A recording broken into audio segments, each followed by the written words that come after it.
Okay, well thank you very much for joining us today at this exciting 3-day Festival of Learning. It's been great going around and seeing all the different presentations and demos and cutting open bodies and doing all kinds of interesting things.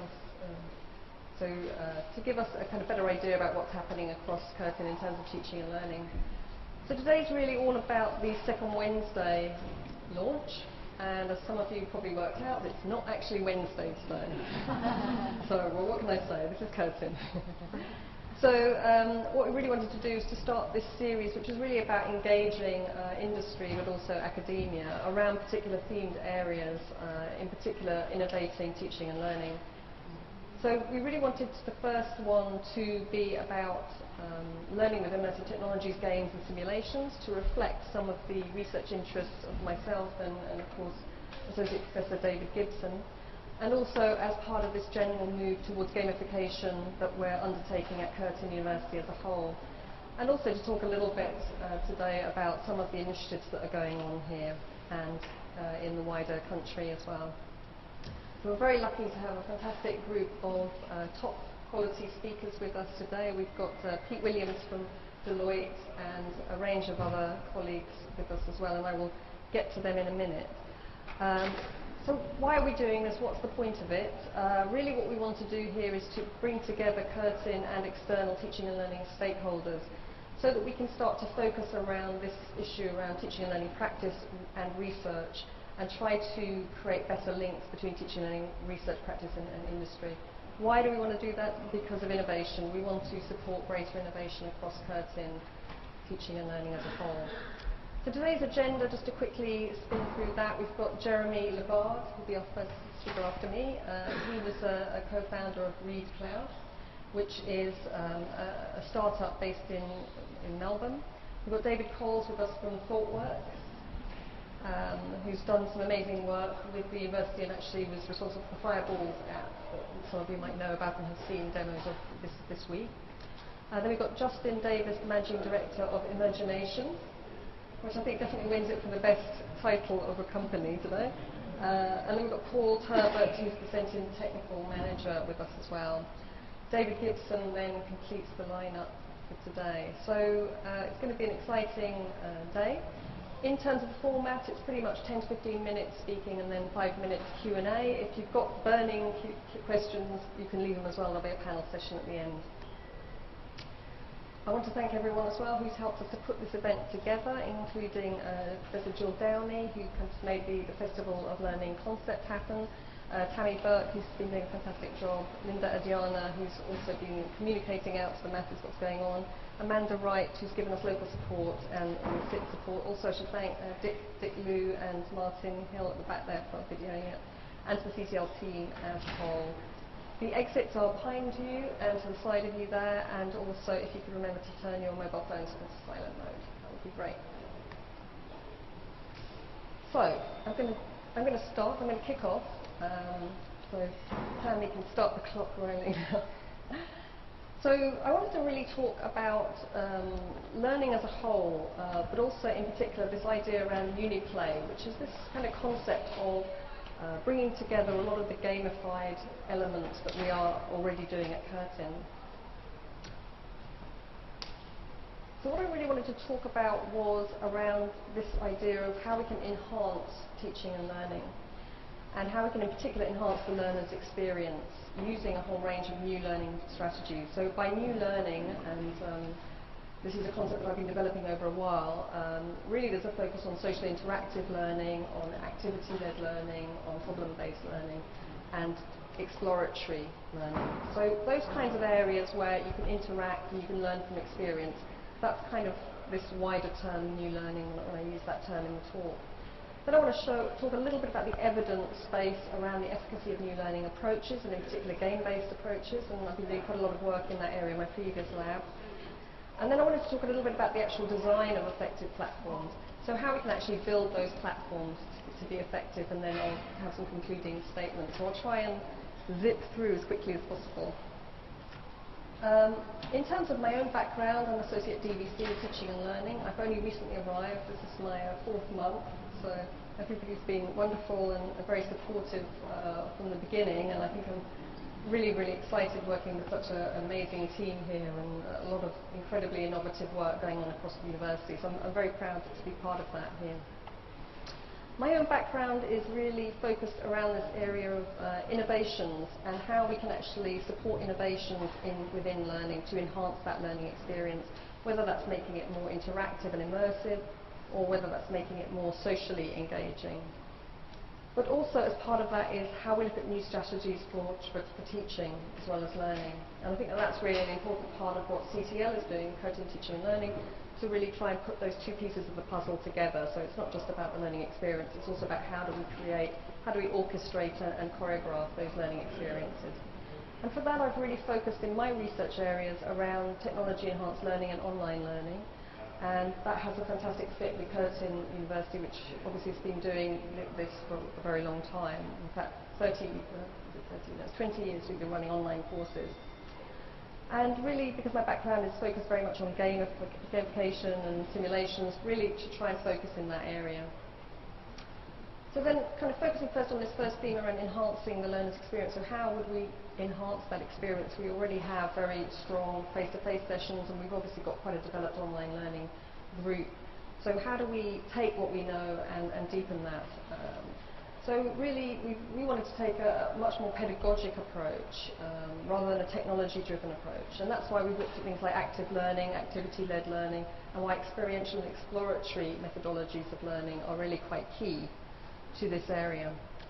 And to support that, we've been looking at a whole range of things. I'm looking at Tanya, who's been doing some great work around the learning spaces and distributed learning. Flipped classroom, which is where a lot of the content is available on the web. Blended learning, where we're blending face-to-face experiences with online learning. And technology-enhanced learning, where we're using, for example, games or simulations. I'm going to talk more about that later. The other key aspect for us is reaching new global markets. This is really a big driver now in the HE sector as a whole. How do we create new international markets? And for me, it's very much about reaching those independent international learners. So learners that are, maybe they've got a degree already, or maybe they're professional learners, for example, or learners that haven't really had a chance to get into university. And that's why we're very committed to the open access approach through developing new pathways. And I think Lisa's here somewhere. And she's been doing fantastic work around UniReady and UniReady Game that hopefully we'll be developing soon. In terms of online learning, we've got about 35,000 students actually online in OUA and Curtin Online, so it's about 30,000 of those are OUA. So we've got a very big and deep understanding of online learning, and we've been doing it for 20 years. So it's quite an impressive beast that we have here at Curtin. And the transforming learning agenda is really to deepen the quality and enhance the quality as well.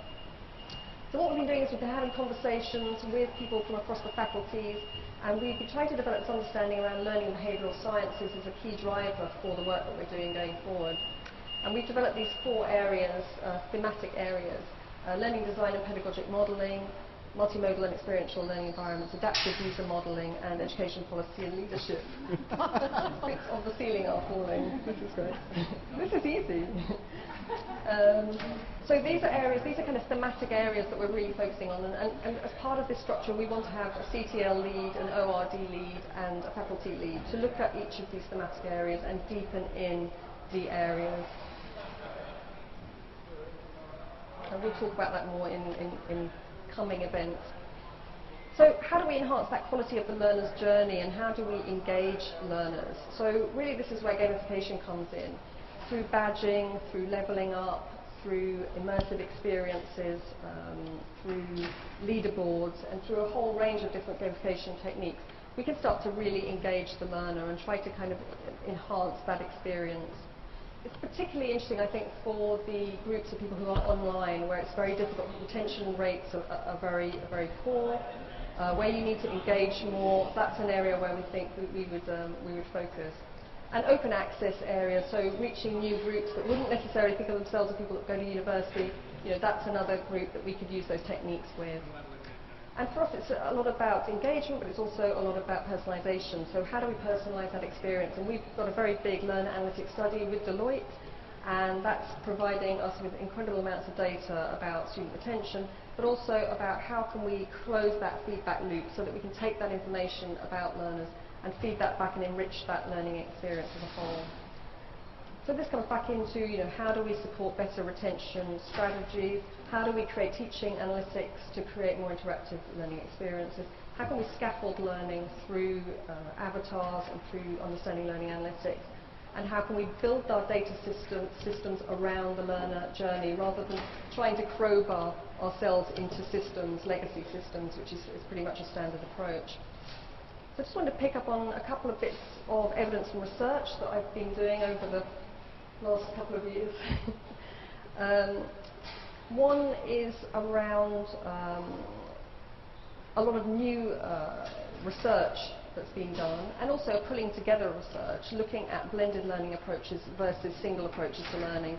So probably a lot of people are aware of the online learning kind of research, which tends to show no significant difference between online and traditional learning.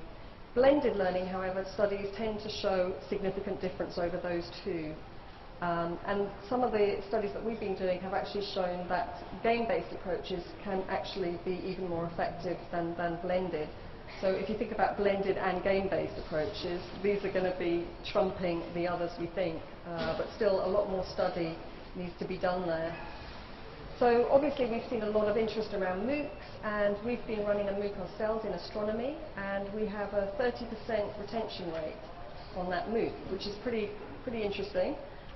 Which is why I've coined the term GMOOCs, which is gamified MOOCs, because I think if you can bring gamification into online learning, you can really have a big impact on those retention rates. So we're looking forward to doing more studies to deepen our understanding of how that's working, because we still don't really completely understand it, but the evidence seems to be quite interesting in this pilot study, so we'll look forward to doing some deeper testing there.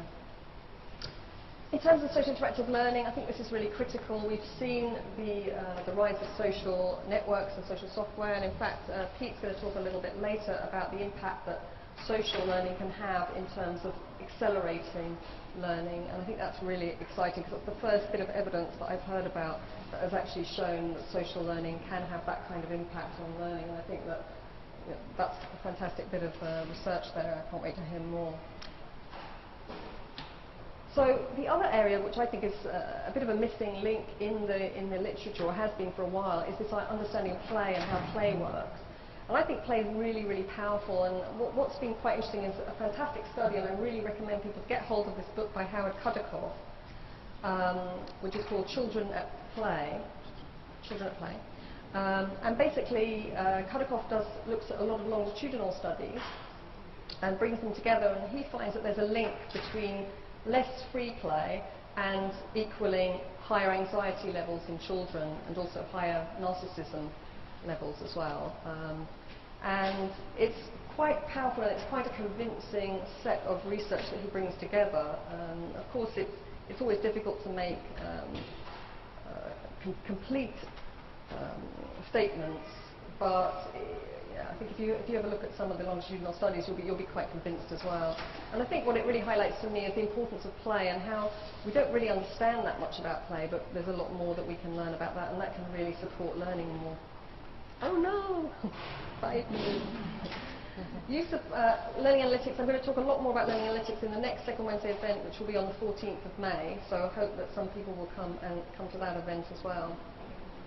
So I just wanted to kind of just show you some examples of learning games that I've been involved in previously. I'm not going to get into too much detail on this, but just to kind of give you an idea of the different kinds of games that are out there. You can have these quite kind of quiz-focused type games, very interactive.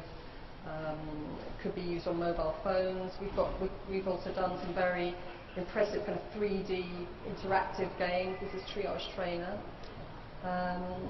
We've also done interactive challenge-based games using Unity Game Engine, and some kind of more mobile app type games for teaching about health issues.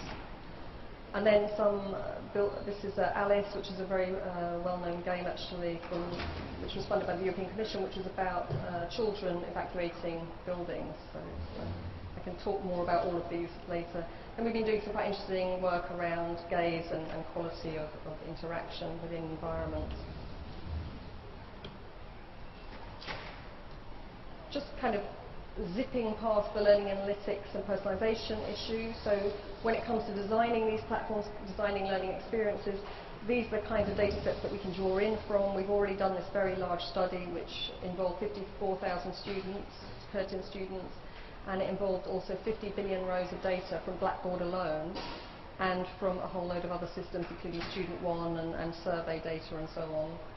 This data set now is available for us to interrogate, and we are really looking for partners across the whole university to work with us to have a look and to develop new hypotheses and to test them within that environment. I created a monster there. So in terms of what we've done in terms of the play area, I guess there's 4 different areas really we've been working on. One has been syndicating game content, so that's looking at games that are already out there, Minecraft, Eco Challenge and so on, games that have already been developed, and creating a kind of front end so that we collect some data about people using those games. So that's a very interesting kind of entry into using games. Then we've also been involved in the use of mobile apps across the university. So the Fireballs app was developed by ThoughtWorks, which is fantastic. If you haven't seen it already, download it on your mobile phone instantly. And games like Masseltoff have a lot of capability for us to syndicate as well, which are looking at things like cultural issues. The other area that we're quite interested in looking at is this area around pervasive games. So these are mixed reality or interactive games. And we're looking at building one around induction, and I think Madiha is here somewhere talking about that. And then we're also, Lisa's going to be working towards a uni-ready game that will also look at supporting more open access users. Then we've also developed this area around challenges, and this comes from work from David Gibson. So we're developing a challenge app, which is a platform which will scale and will allow us to place a lot of different kinds of apps on top of it, and that will be very challenge focused. So it's kind of changing the pedagogic model quite significantly from being curriculum focused to being much more challenge or mission focused. So then with all of this data that we're learning, we are going to be building this kind of new learning and interactive tutoring platforms that we're talking about in terms of the challenge app, in terms of the learning analytics capabilities that we have. And to do that, we want to support that by really intense research and scientific development as well.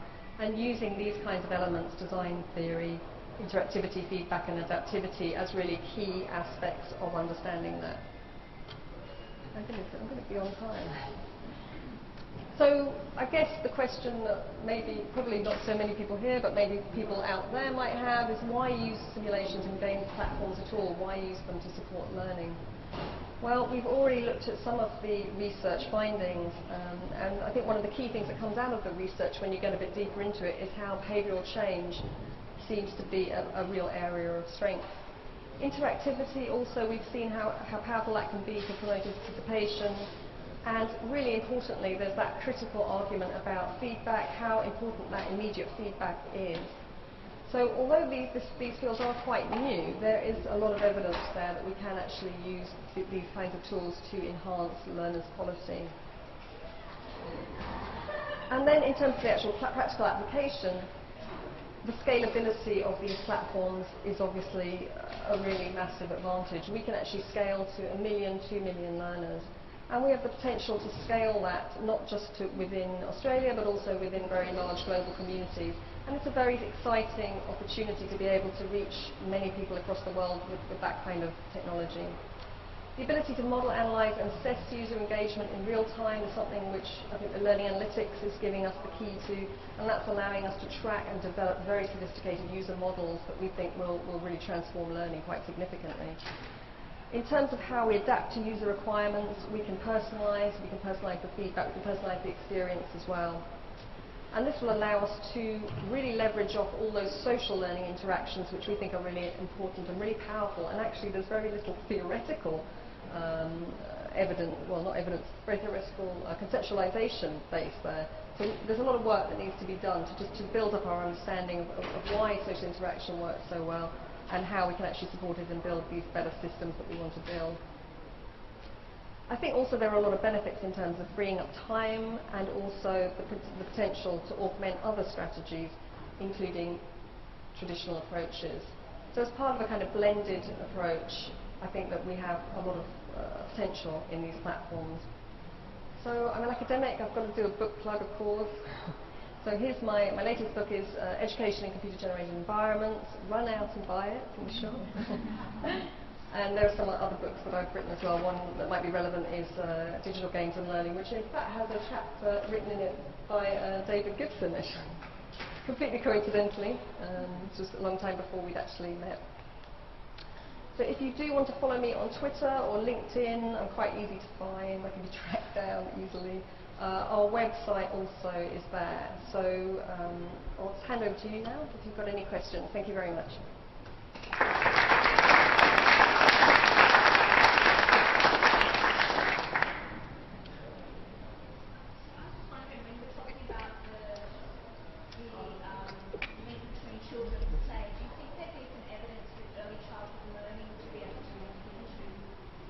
Yeah. Because we've got such a strong education research area potentially.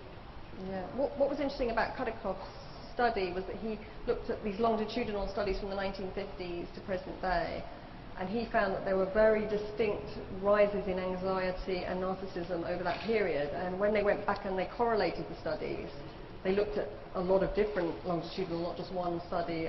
Gene Twenger was one of the areas that they looked at. They did actually find that there was they felt that there was a correlation there. You know, it is difficult to show causation, of course, but it seemed quite convincing to me. And I think the thing is as well is that the kids don't have their freedom to go out and play, and I think it's more about independence. It's also about, you know, rehearsing ideas and concepts, but I think it's also about having that independence to go out and do stuff. And I mean, yeah, exactly. I mean, I used to just get on my bike and cycle into like central London and stuff. I mean, you know, we did whatever we played in forests and stuff, and nobody really cared when I was young, but now everybody's very much, you know, you've got to keep your kids at home and they can't go out and play on their own. And I think it does have an impact on the resilience of people and how they build up that cognitive resilience as well is really important. So I think there's a very direct link. That is perfect. Good, so that'll keep us on time. Brilliant.